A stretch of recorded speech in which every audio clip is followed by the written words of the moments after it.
기도하시고 시작하겠습니다. 하나님 참 고맙습니다. 저희들 사순절 기간들을 각자의 모양대로 또 모습대로 보내고 있는데 아버지를 또 예수 그리스도를 더 깊이 더 많이 느끼며 생각하며 보낼 수 있는 사순절 되게 해주시고 돌아온 주부터 이제 종료주일로 고난주일을 맞이합니다.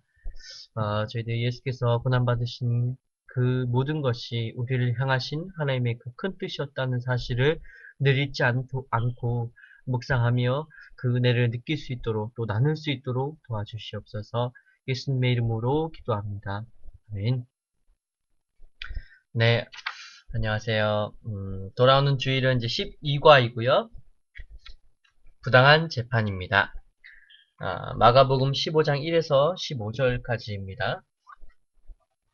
마가복음 15장 1에서 15절 제가 봉독하겠습니다. 새벽에 대제사장들이 즉시 장로들과 서기관들 곧 온 공회와 더불어 의논하고 예수를 결박하여 끌고 가서 빌라도에게 넘겨주니 빌라도가 묻되 네가 유대인의 왕이냐 예수께서 대답하여 이르시되 내 말이 옳도다 하시매 대제사장들이 여러 가지로 고발하는지라 빌라도가 또 물어 이르되 아무 대답도 없느냐 그들이 얼마나 많은 것으로 너를 고발하는가 보라 하되 예수께서 다시 아무 말씀으로도 대답하지 아니하시니 빌라도가 놀랍게 여기더라. 명절이 되면 백성들이 요구하는 대로 죄수 한 사람을 놓아주는 전례가 있더니 밀란을 꾸미고 그 밀란 중에 살인하고 체포된 자 중에 바라바라 하는 자가 있는지라 무리가 나아가서 전례대로 하여 주기를 요구한데 빌라도가 대답하여 이르되 너희는 내가 유대인의 왕을 너희에게 놓아주기를 원하느냐 하니 이는 그가 대제사장들이 시기로 예수를 넘겨준 줄 알미러라. 그러나 대제사장들이 무리를 충동하여 도리어 바라바를 놓아달라 하게 하니 빌라도가 또 대답하여 이르되 그러면 너희가 유대인의 왕이라 하는 일을 내가 어떻게 하랴. 그들이 다시 소리 지르되 그를 십자가에 못 박게 하소서. 빌라도가 이르되 어찌미냐 무슨 악한 일을 하였느냐 하니 더욱 소리 지르되 십자가에 못 박게 하소서 하는지라. 빌라도가 무리에게 만족을 주고자 하여 바라바는 놓아주고 예수는 채찍질하고 십자가에 못 박히게 넘겨주니라. 아멘. 자, 교사를 위한 묵상 1번 가겠습니다. 제사장들은 빌라도 앞에서의 재판 결과에 대해 어느 정도로 관심이 있었는가? 오늘 본문뿐만이 아니고 사복음서 모두에서 예수 그리스도의 재판에 대한 그 기록들을 아주 세세하게 담고 있습니다. 근데 오늘 본문에서도 보면 아시겠지만 이 대제사장들과 또 군중들은 이 재판에 상당히 적극적이었어요. 왜냐하면 하나님의 아들이라고 하는 그들의 입장에서는 말도 안 되는 신성 모독의 죄를 지금 범하고 있는 유대인의 자칭 유대인의 왕이라고 하는 예수 그리스도를 못 박아 죽여야 되기 때문에 이 재판에 있어서 상당히 적극적인 자세로 빌라도에게 다가갑니다. 교사를 목상 2번을 보시면 빌라도는 예수님에 대해 어떻게 느끼는 것 같은가? 빌라도의 자세를 보시면 아시겠지만 오늘 본문뿐만 아니고 마태복음을 보시면 물에다가 손을 씻음으로써 자신은 이 재판에서 책임이 없다라는 것을 말해요. 빌라도 역시도 예수 그리스도가 어떤 악한 죄를 지었는지를 알지 못했기 때문이죠. 그저 예수 그리스도가 자칭 유대인의 왕이다. 또 하나님의 아들이라고 얘기하는 것 말고는 뭐 아무것도 발견할 수가 없는 거예요. 빌라도 같은 경우는 이제 로마의 그 티베리우스 황제가 임명한 로마의 유대 총독이에요. 그래서 그 당시에 로마로부터 세움을 받은 그런 재판장이었지만 예수 그리스도에 대한 소문은 익히 들어 알고 있었을 것으로 추정을 해요.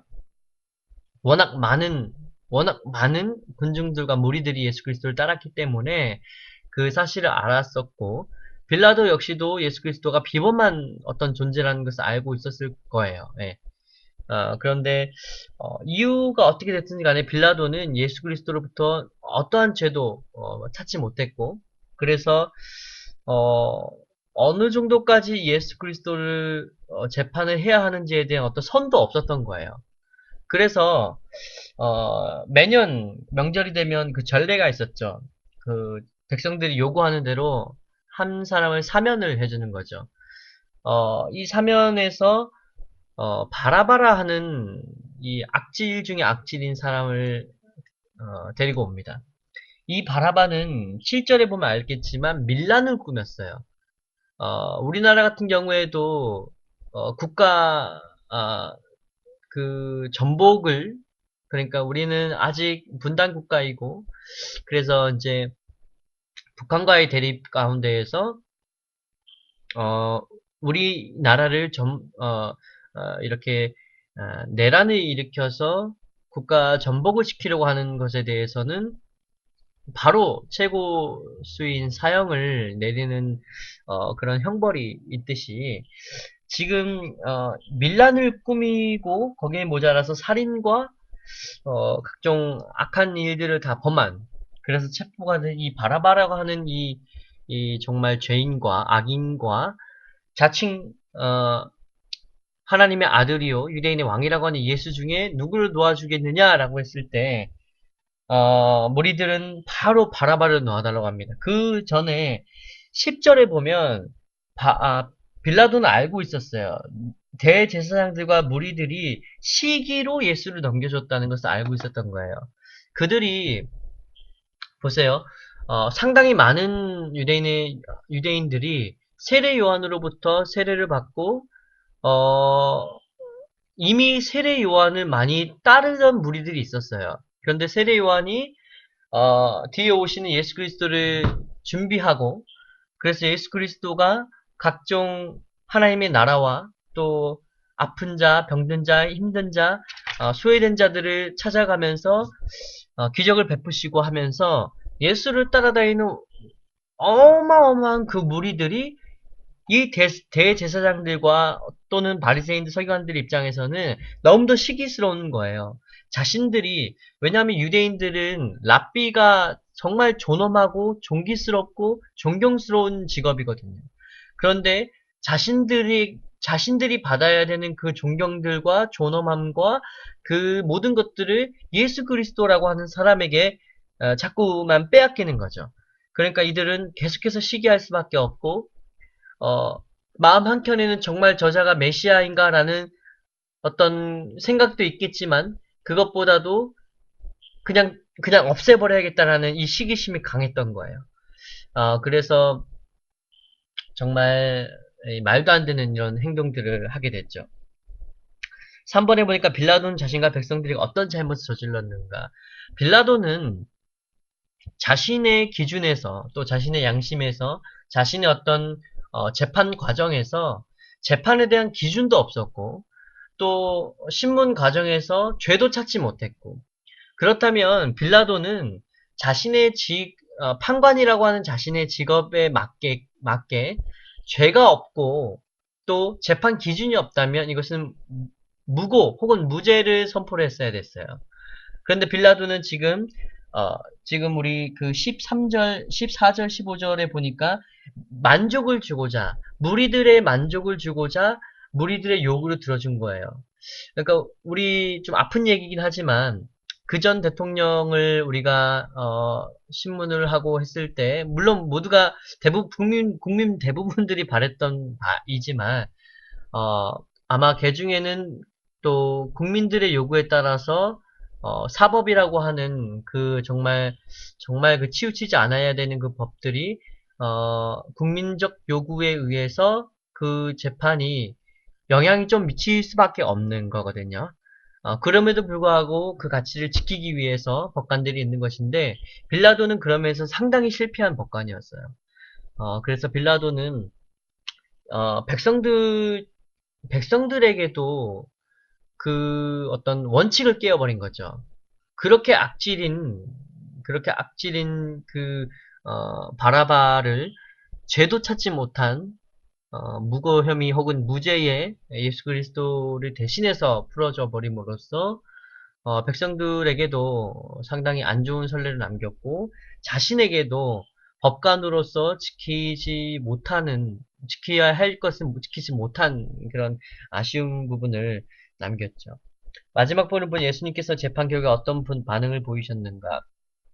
예수님의 태도를 한번 보세요. 여러분들께서 마태복음, 마가복음, 누가복음, 요한복음 다 읽어보시면 빌라도가 신문할 때도 그렇고, 대제사장들과 무리들이 예수 그리스도를 쏘아붙일 때도 그렇고, 나는 아무 죄가 없다라는 말씀을 하지 않으세요. 나는 무죄예요라는 말을 하지 않으세요. 그 대신에 뭐라고 말씀하시면 하면 나는 하나님의 아들입니다. 혹은 나는 유대인의 왕이다 라는 말씀만 하세요. 예수님이 왜 무죄를 주장하지 않으셨는가? 이 모든 것들이 예수 그리스도가 십자가에 못 박혀 돌아가셔야만 하는 것이 하나님의 뜻이었기 때문에 그래요. 결국에는 이 모든 유대인들과 또 비유대인이지만 이 땅의 모든 인간들을 위해서 하나님께서 다시는 물이든지 무엇이든지 인간을 죽이는 형벌을 하지 않으시겠다고 약속을 하고 나서 예수 그리스도가 이미 하나님께 드리는 어떤 속죄제라든지 여러 가지 제사들을 대신해서 예수 그리스도가 제사의 제물로 대신하게 되면서 우리 모두를 우리의 모두의 죄를 속량해 주시기 위한 그러한 그 목적을 가지고 보내셨단 말이에요. 그러니까 예수 그리스도는 신이었지만 동시에 또 인간이었기 때문에 그 마음에서는 이 견디기 힘든 이 고문과 고난의 이 유혹 가운데에서 벗어나고 싶은 마음이 상당했단 말이에요. 감람산에서 기도했던 것을 보세요. 정말 우시면서 기도하시면서 이 잔이 내게서 떠날 수 있다면 떠나게 해달라고 하나님께 기도하지 않습니까? 그런 인간적인 모습이 있음에도 불구하고 언제나 아버지 하나님의 뜻을 이루기 위해서 묵묵히 걸어가셨단 말이에요. 그렇기 때문에 나는 무죄다, 나는 죄가 없다라고 말씀하시는 것이 아니라 나는 하나님의 아들이다. 누구든지 나를 믿으면, 누구든지 내 이름을 부르면 너와 내 집이 구원을 얻고 아버지의 뜻대로 행하는 자야 천국에 들어갈 것이다 라고 계속해서 말씀을 하시고 천국을 전파하시는 거죠. 그것이 예수 그리스도의 사명이자 하나님의 뜻이었다는 것을 우리가 다시 한번 알게 됩니다. 매년 우리가 이 사순절을 보내고 종료주일 또 고난주일을 맞이하고 우리가 부활절을 맞이하지만 물론 우리는 기독교는 부활의 종교예요. 예수 그리스도가 부활하신 사실을 믿고 그것을 기뻐하는 종교이지만 부활이 있기 전에 죽음이 있어야 하고 죽음이 있기 전에 고난이 있어야 하고 고난이 있기 전에 예수 그리스도가 태어나시고 공생의 기간 동안 사역하셨던 그 사실이 있어야 해요. 그래서 우리가 부활에 많은 포커스를 맞추기도 하지만 그 전에 예수 그리스도가 천국을 전파하시면서 반대로 받으셨던 고난과 그 아픔들을 우리가 반드시 기억하고 그 은혜를 우리가 누려야만 진정한 부활의 기쁨을 우리가 느낄 수 있는 겁니다. 그래서 우리 아이들에게 돌아온 주일날 우리 선생님들께서 전해주실 때에는 분명히 이것은 부당한 재판이었어요. 이것은 정말 라이처니스하지 않은 저지먼트였지만 예수님은 하나님의 뜻을 이루기 위해서 이 재판 어떤 과정과 결과에 대해서 어떤 것도 어필을 하지 않으셨어요. 오로지 하나님의 뜻을 이루시기 위해서 순종하고 가셨던 것을 아이들에게 전해주시고 그래서 이 오늘 본문을 통해서는 하나님이 우리를 얼마나 사랑하시는가 그리고 예수 그리스도 역시 우리를 얼마나 사랑하셨으면 자신의 그 고난과 고통을 이겨내면서까지 하나님의 뜻을 이루어 드리고자 또 반대로 다시 말하면 우리의 죄를 속량해 주시기 위해서 그런 것들을 감내하셨는가에 대해서 참 많은 고민을 할 수 있도록 아이들에게 좀 전달을 해주시면 좋겠습니다. 그러면 여기까지 하시고 돌아오는 주일은 3월 이제 마지막 주 종료 주일이고요. 금요일에는 성금요예배가 있습니다. 예수께서 고난 받으시고 돌아가신 그날이 이제 저희가 기념을 하는데 가능하시면 많이 오셔서 이 예배를 참석하셨으면 좋겠고 어, 똑같이 2시에 우리 중등부 모임이 있고요. 한글학교 있고요. 3시에는 카라오십 있습니다. 예. 그러면 여기까지 하시고 마무리하도록 하겠습니다. 기도하고 마치겠습니다. 하나님 고맙습니다. 저희들 교사들이 먼저 하나님의 말씀을 가지고 묵상하고 나눕니다. 하나님, 정말 저희가 지금 사순절 기간 동안 하나님을 더 많이 생각하고 또 예수 그리스도의 그 사역과 특별히 이제 고난주간을 맞이하는데 예수 그리스도께서 받으셨던 그 고난과 그 아픔들을 나누길 원합니다. 그 속에 우리를 향한 사랑이 있고 그 속에 우리를 향한 은혜가 있음을 우리 교사들부터 또 저부터 하나님 더 알게 하시고 느끼게 하여 주시옵소서. 저희들이 이제 이 마음 가운데 또 하루하루 삶을 예수 그리스도에 대한 생각으로 가득가득 담아서 보낼 수 있는 한 주가 되게 하여 주시고 우리 아이들에게도 하나님의 말씀을 한 점도 빼놓지 않고 더하지 않고 그대로 흘려보낼 수 있는 통로가 되게 하여 주시옵소서. 너무도 감사하며 예수님의 이름으로 기도합니다. 아멘. 고생하셨습니다.